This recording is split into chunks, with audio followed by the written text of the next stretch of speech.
नमस्कार दोस्तों, आज का वीडियो बहुत ही इंटेंस और ऑनेस्टली काफ़ी शॉकिंग होने वाली है। समय रैना की रीसेंट कंट्रोवर्सीज सिर्फ कोइंसिडेंस है या फिर उनके नंबर्स ऑलरेडी वार्निंग दे रहे थे? और सबसे इम्पोर्टेंट क्वेश्चन, 2026 में समय रैना एक मैसिव कमबैक करेंगे या फिर कंट्रोवर्सी और भी डेंजरस लेवल तक जा सकती है? क्योंकि न्यूमरोलॉजी के अकॉर्डिंग उनके नंबर्स में एक ऐसा पैटर्न दिख रहा है जो नॉर्मली एक्सट्रीम फेम या एक्सट्रीम बैकलैश से लिंक्ड होता है।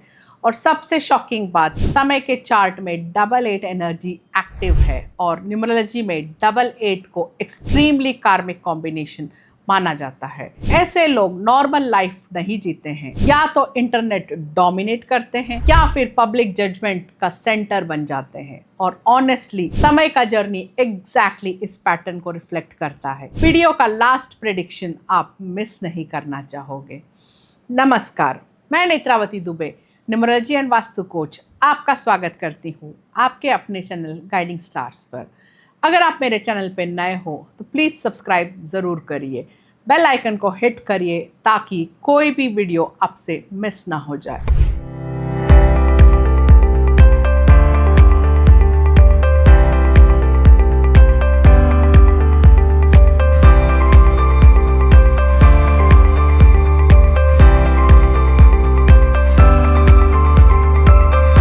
आज हम करने वाले हैं समय रैना का डीप न्यूमरोलॉजी एनालिसिस। और ऑनेस्टली उनका चार्ट न्यूमरोलॉजी स्टूडेंट के लिए एक फैसिनेटिंग केस स्टडी बन चुका है। उनका डेट ऑफ बर्थ है 26 अक्टूबर 1997। अब जैसे कि अक्सर मैं बताती हूँ, ड्राइवर और कंडक्टर या मूलांक और भाग्यांक आप कैसे निकालेंगे। 2 + 6 = 8, ये इनका मूलांक है या ड्राइवर नंबर है। और फुल डेट ऑफ बर्थ को जब समाप्त करके एक सिंगल डिजिट में आप लेके आते हो, ये उनका कंडक्टर नंबर है या भाग्यांक नंबर है। That is also number 8। और ऑनेस्टली यही सबसे शॉकिंग चीज है, 88 की एनर्जी एक्सट्रीमली कार्मिक, दैट इज ड्राइवर भी 8 और कंडक्टर भी 8। 88 कॉम्बिनेशन एक्सट्रीम कार्मिक क्यों माना जाता है?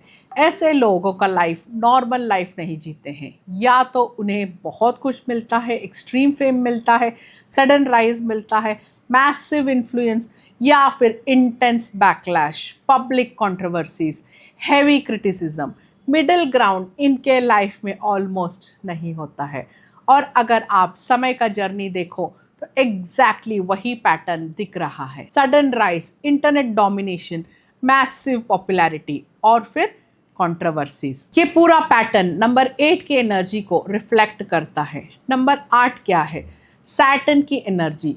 अब समझिए नंबर 8 एक्चुअली होता क्या है। नंबर 8 रिप्रेजेंट करता है शनिदेव को, शनि के एनर्जी को। सैटर्न रिप्रेजेंट करता है पावर को, मास अटेंशन को, डार्क ह्यूमर को, karmic lessons, public judgements. Number 8 personalities की लाइफ पब्लिक स्क्रूटिनी से भरी होती है। People either deeply love them या aggressively hit them. Neutral audience बहुत कम होती है। और ऑनेस्टली समय के साथ भी एग्जैक्टली यही हो रहा है। और सबसे इंपॉर्टेंट फेज 2026 में समय का पर्सनल ईयर नंबर 1 पे आ जाता है। एंड क्योंकि ये नंबर 8 से रूल्ड है, वैसे तो सूरज और शनिदेव का पिता पुत्र का रिश्ता है, बट सौतेला रिश्ता है, तो this is going to be a tough year for him. इसीलिए आपने देखा ही होगा कि वो कंट्रोवर्सीज में फंस गए। अब अक्सर कहा जाता है कि जब शनिदेव और सूर्यदेव की टकराव होती है तो बहुत बार देखा गया है कि शनिदेव जीतते हैं। क्यों? क्योंकि पिता जो है उनको एक सॉफ्ट कॉर्नर ज़रूर होता है अपने बेटे के लिए। तो अक्सर अभी हम वापस देख रहे हैं कि उन्होंने कम बैक किया है। दैट मीन्स 8 नंबर डोमिनेट कर रहा है। सन वर्सेस सैटर्न के क्लैश में egos, identity, spotlight, authority. Saturn represent करता है कर्मा, प्रेशर, जजमेंट, अकाउंटेबिलिटी। 1 और 8 की एनर्जी जब कोलाइड होती है तो लाइफ में सडनली इंक्रीज आ जाता है।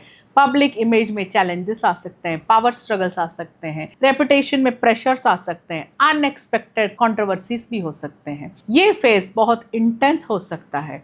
और अगर किसी का ऑलरेडी 88 एक्टिव है तो क्लैशेस और डेंजरस बन सकती है। 2026 समय के लाइफ के लिए मेक और ब्रेक ईयर लग रहा है। यहाँ 2 पॉसिबिलिटीज बनती है, या तो पब्लिक कोलैप्स या फिर लेजेंडरी कमबैक। और ऑनेस्टली नंबर 8 पर्सनैलिटी की बिगेस्ट स्ट्रेंथ जो होती है वो कम बैक एबिलिटी।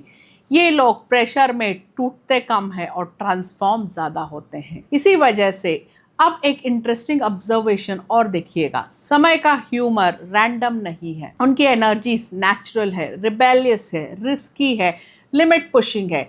इसी वजह से वो सेफ कॉमेडी रेयरली करते हैं और वही चीज उनको यूनिक भी बनाता है। कंट्रोवर्सी मैग्नेट भी number 8 personality often controversies attract कर लेती है, चाहे इंटेंशनली हो या अनइंटेंशनली, क्योंकि Saturn energies public judgement activate करती है। इसी वजह से उनकी लाइफ में एक्सट्रीम रिएक्शंस कॉमन रहेंगे, कभी मैसिव सपोर्ट तो कभी मैसिव ट्रोलिंग भी आपको देखने को मिलेगा।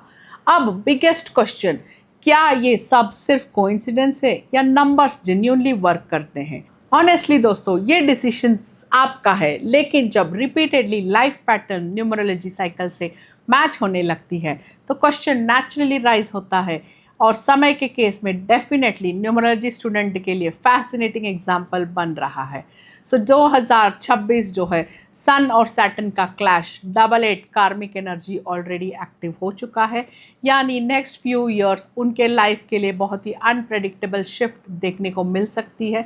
लेकिन एक बात क्लियर है, समय रायना नॉर्मल क्रिएटर नहीं है और उनका जर्नी भी नॉर्मल नहीं होने वाला है। अब आप मुझे कमेंट करके ज़रूर बताइए, क्या आपको लगता है कि समय रायना मासिव कमबैक करेंगे या कंट्रोवर्सीज उनके करियर और इम्पैक्ट करेगी? I will wait for your comment. Till we meet again with a new topic, take good care of yourself and good luck.